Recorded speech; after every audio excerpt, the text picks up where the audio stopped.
New Zealand's concerns regarding China's escalating military presence in the Pacific took center stage during a high-stakes diplomatic meeting in Beijing. Winston, a prominent figure in New Zealand's political landscape, directly confronted Chinese Foreign Minister Wang and Vice Premier Han Zhang, expressing profound dissatisfaction with the recent naval exercises conducted in the Tasman Sea. The core issue, Peters emphasized to reporters, was the unacceptable lack of prior notification given to New Zealand about these live-fire drills, forcing the diversion of New Zealand aircraft and raising serious questions about regional security protocols. The insufficient warning wasn't the sole point of contention. Peters also voiced strong reservations about a comprehensive strategic partnership recently inked between China and the Cook Islands, a nation in free association with New Zealand. This far-reaching agreement, encompassing education, economics, infrastructure development, fisheries management, disaster response, and even seabed mining, has sparked significant alarm in Wellington. The concern isn't merely about economic competition, it delves into the realm of national security. The lack of sufficient consultation with New Zealand before the Cook Islands signed these agreements has exacerbated anxieties regarding China's expanding influence in the Pacific.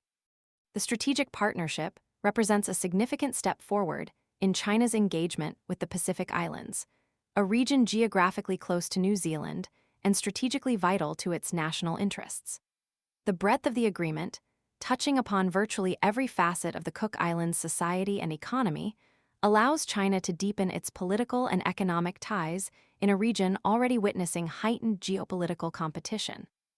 This move is viewed by some in New Zealand as a potential undermining of New Zealand's long-standing relationships and influence in the Pacific, raising questions about China's long-term ambitions in the region. The absence of prior notification about the military exercises further fuels these concerns.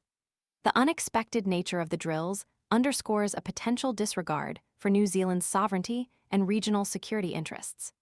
The forced diversion of New Zealand aircraft highlights the immediate and tangible impact of China's actions on New Zealand's operational capabilities and national security.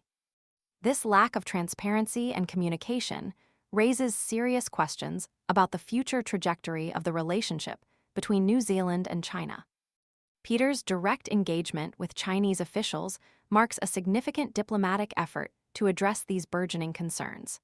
While the details of the discussions remain undisclosed, the public airing of New Zealand's anxieties signifies the seriousness with which Wellington views China's actions. The implications extend beyond a simple bilateral dispute. They touch upon the wider stability and security dynamics within the Pacific region. The potential for increased Chinese military presence and influence in the South Pacific is a matter of grave concern for New Zealand, and Peters' statement serves as a clear articulation of this unease. The agreement's expansive scope, coupled with the lack of prior consultation, has left New Zealand grappling with a complex geopolitical challenge.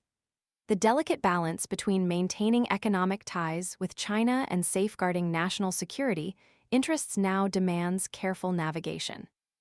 The immediate future will likely see intensified diplomatic efforts from New Zealand to clarify China's intentions and secure reassurances regarding its respect for New Zealand's sovereignty and regional security concerns. The situation underscores the growing complexities of the geopolitical landscape in the Pacific and the critical need for open communication and respect for established diplomatic norms between regional powers. This ongoing dialogue is crucial for maintaining regional stability and fostering constructive relationships among all nations in the Pacific. The events underscore the need for continued vigilance and proactive diplomacy to address the evolving strategic landscape in the Pacific region. The situation calls for a deeper understanding of China's strategic goals and continued engagement with all parties involved to de-escalate tensions and promote a peaceful and stable Pacific. The international community, including Australia, the United States, and other Pacific Island nations, is observing these developments closely.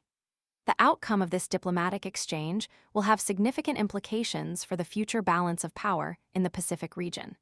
The coming weeks and months will be crucial in determining the trajectory of the relationship between New Zealand and China. Reuters and Associated Press contributed to this report.